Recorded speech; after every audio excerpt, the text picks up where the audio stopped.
শীতকাল মানেই হচ্ছে ভালো ভালো জিনিস খাওয়া, ঘোরাফেরা আর পিকনিক।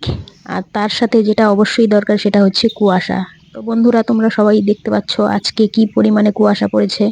প্রত্যেক দিনই মানে এই বেশ কয়েকদিন যাবৎ ভালোই কুয়াশা পড়ছে। তো আজকের কুয়াশাটা তোমাদের সাথে শেয়ার করলাম। দেখো কি পরিমাণে কুয়াশা। এখন প্রায় বেলা 8টা, সাড়ে 8টা বাজে, এখনো একই রকম কুয়াশা। মাঠের চারপাশটা দেখো, আমি যতটা পেরেছি ক্যাপচার করেছি। কোনো দিকেই কোনো কিছু বোঝা যাচ্ছে না। এটা আলু ক্ষেত, সামনে আলু, তারপর সর্ষে ক্ষেত, এইসব আছে, কোনো কিছুই বোঝা যাচ্ছে না। এরপর দেখো যখন মোটামুটি বেলা 12টার মতো বাজে, তখন দেখো রাস্তার পাশ দিয়ে যাচ্ছিলাম, একটা সুন্দর জায়গা, সেটা তোমাদের সাথে শেয়ার করব। এটা কি ক্ষেত তোমরা দেখে নিশ্চয়ই বলতে পারবে। খুব কাছের থেকে দেখো, ভালো করে দেখাচ্ছি। এই যে কি কি ঝুলে আছে, এটা হচ্ছে শশা ক্ষেত। তোমরা যারা গ্রামের লোক তারা তো অবশ্যই চেনো, কিন্তু তার সাথে যারা একটু টাউনে থাকো তারা নাও চিনতে পারো, সেই জন্যই তোমাদের সাথে দেখাচ্ছি। তো এত সুন্দর অনেকটা জমি নিয়ে শশা শশা চাষ করছে আর কি। দেখতে খুবই সুন্দর লাগছিল।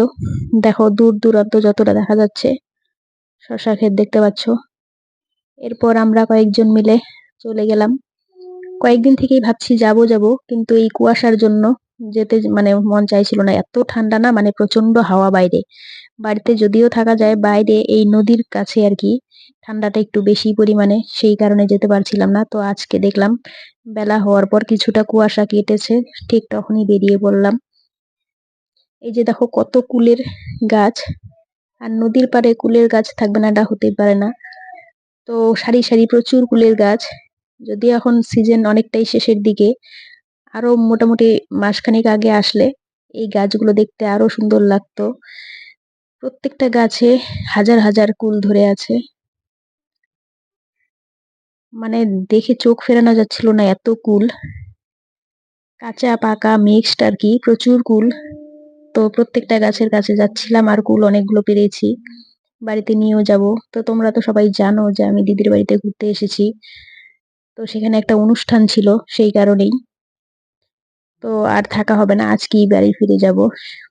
তো ভাবলাম বাড়ি ফেরার আগে একবার ঘুরে আসি। তারপরে যে দেখো সর্ষের ক্ষেত, কতগুলো সর্ষে ফুলও তুলেছি বড়া খাওয়ার জন্য। তারপর এখানে ঘুরছিলাম, এত সুন্দর লাগছিল। এই ক্ষেতে দাঁড়িয়ে অনেকগুলো ফটো তুলে নিয়েছি। এদিকে আলু করেছে সর্ষে ফুলের, এদিকে এবার নানান রকম মানে কৃষকরা যেসব সবজি চাষ করে থাকে সবকিছুই এখানে দেখা যাচ্ছিল। মিষ্টি কুমড়ো, মূলো, নানান রকম সবজি আর কি। যেদিকেই তাকাবে শুধু মানে সবজি আর সবজি। গ্রামের পরিবেশটা একদমই আলাদা, দেখার মানে সৌন্দর্যটাই আলাদা। শহরে যদিও এসব কিছু দেখা যায় না। তারপর দেখো তোমাদের একটা সুন্দর জায়গা দেখাই। এই জায়গাটায় অনেকেই পিকনিক খেতে আসে।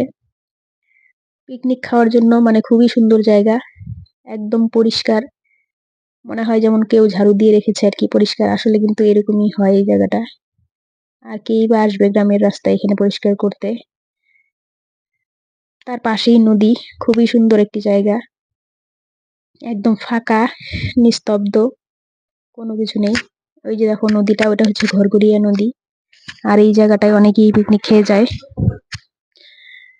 তো এরপর দেখো প্রায় বিকেল হয়ে আসছিল, তো আমরা বাড়িতে চলে এসেছি, কিন্তু তোমাদের সাথে সেটা আর দেখাইনি। তাড়াতাড়ি করে চলে এসেছি।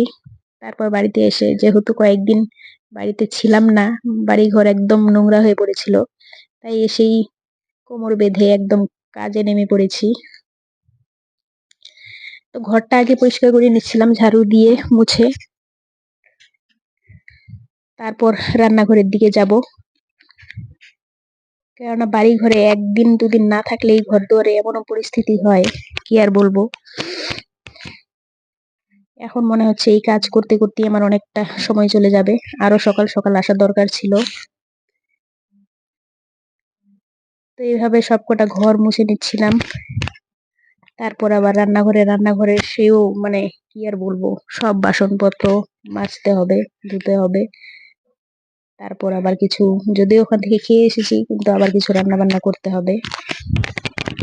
আর কোনো জায়গা থেকে আসার পর এত কাজ করলে এত টায়ার্ড লাগে না, মানে কি বলবো। আত্মীয়র বাড়িতে গিয়ে বসে বসে খাওয়ার পর হঠাৎ বাড়িতে এসে এত কাজ করলে মানে প্রথম দিনই খুব অসুবিধা হয়, তারপর আস্তে আস্তে অ্যাডজাস্ট হয়ে যায়। আর এতটাই ঠান্ডা যে ঠান্ডার মধ্যে মানে কাজ করতেও খুবই অসুবিধা হয়।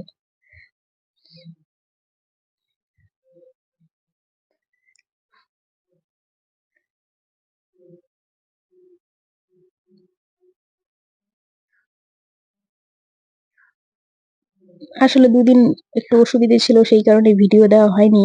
এটা হচ্ছে রবিবারের ভিডিও, সেটা আজকে দিচ্ছি আমি। দুদিন একটু ঝামেলায় ছিলাম, সেই কারণে দেওয়া হয়নি।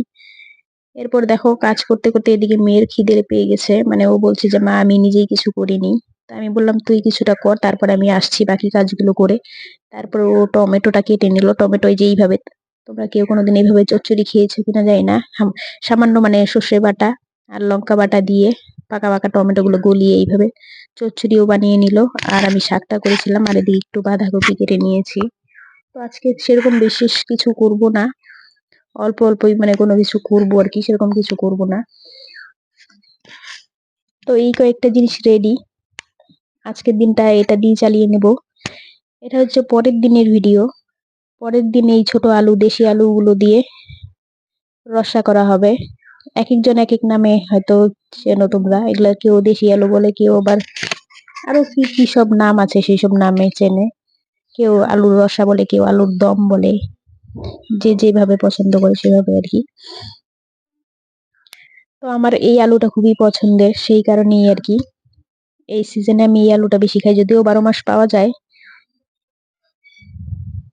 আসলে বড় আলুর তরকারি খুব বিশেষ একটা আমার পছন্দ না, সেই কারণে, যদিও দামও অনেকটা বেশি, বড় আলুর থেকে এই আলুর ডবল দাম থাকে সব সময়।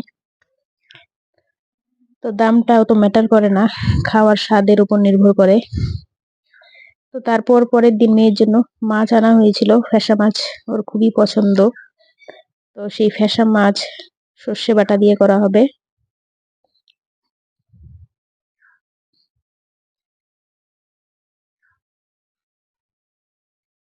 আলুর দমের কালারটা দেখুন একবার, কত সুন্দর কালার। আর এটা হচ্ছে সর্ষে দিয়ে ফ্যাসা মাছ, এত পরিমাণ কাটা থাকে না, মানে কি বলবো। এর থেকে ভাজা খেলে অনেকটাই সুবিধে হয়, কিন্তু ও আবার ভাজা খুব একটা পছন্দ করে না, সেই কারণেই আর কি সর্ষে বাটা দিয়ে করলাম ওর জন্য, খুবই অল্প করে। আর এই সবজিগুলো ঘরে নষ্ট হয়ে যাচ্ছিল, তাই ভাবলাম এগুলো মিলেমিশে ভাজা করে নিই, এটা দিয়ে আমি খাবো। তো বন্ধুরা ভিডিওটা আজকে এই পর্যন্তই, এরপর দেখা হচ্ছে নেক্সট ভিডিওতে।